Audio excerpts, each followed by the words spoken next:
pay attention. Attraction expert Adam Lyons says he knows how to get that special person to notice you. Thank you for being here.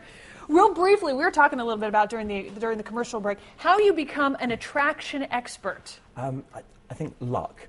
It was random. At school, I was voted least likely to ever get a girlfriend, and that's pretty harsh. Really? Yeah, and it really hurts. You know, you sort of grow up and like for years, I thought, wow, this is it. I'm going to be single for the rest of my life.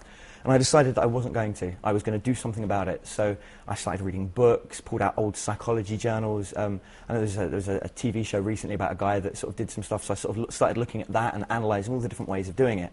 Next thing I know, my friends would start phoning me up. Hey, could you tell me how you did that? Can you teach me something? Slowly it started growing. I had some big magazines in the UK, like FHM and some sort of like the really, really big ones were coming in, doing interviews and asking me to come on there and explain how it happened. So getting customers coming out of nowhere. I got a website up, and I know now you're teaching seminars all across the country. All right, let's give folks some advice. First of all, when it comes to approaching strangers that you might be interested in, you talk about two different things: direct approach and indirect approach. First, the direct approach. The direct approach is pretty much a very simple, quick one, and you're just looking to get to convey as much as possible in as short amount of time as possible. Yes. And one of the best ways of doing it is saying, I'm so sorry to bug you. It's just, if I didn't talk to you now, I'd be kicking myself for the rest of the day. I'm on my way to go meet some friends.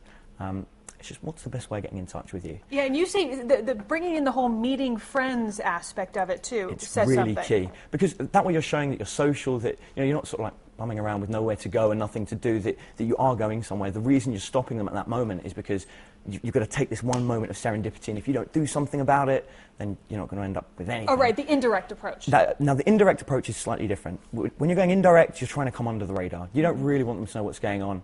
You just want to get to know them first to find out if you actually do like them. And the easiest way to do that is to, rather than approach the person you're talking to directly, approach the person next to them. So, for example, I like in coffee shops, I'll talk to the person I'm ordering coffee from. Like, there's all those different types. You never know what you're going to order. I'm like, what do you suggest I have?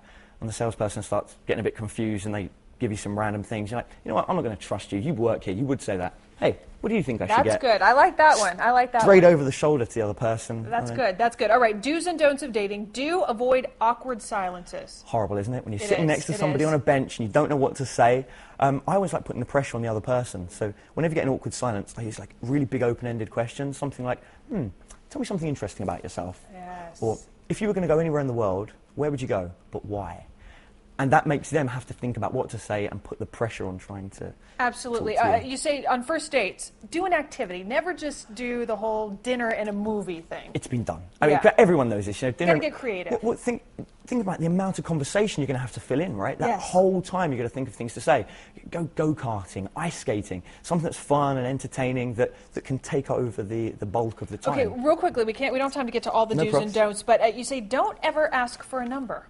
I never ever use the word phone number. The second you say phone number, they're instantly thinking, hang on, this guy's trying to chat me up, or, I wonder what this person's after. I always say, what's the best way of getting in contact with you? That's good. That way they can use those social networking sites online. And email's always safe. Exactly. You can start off with a bit of email banter and then step it up. Wonderful. I want to tell folks, if you want a link to Adam's website and more information about attracting the person you want,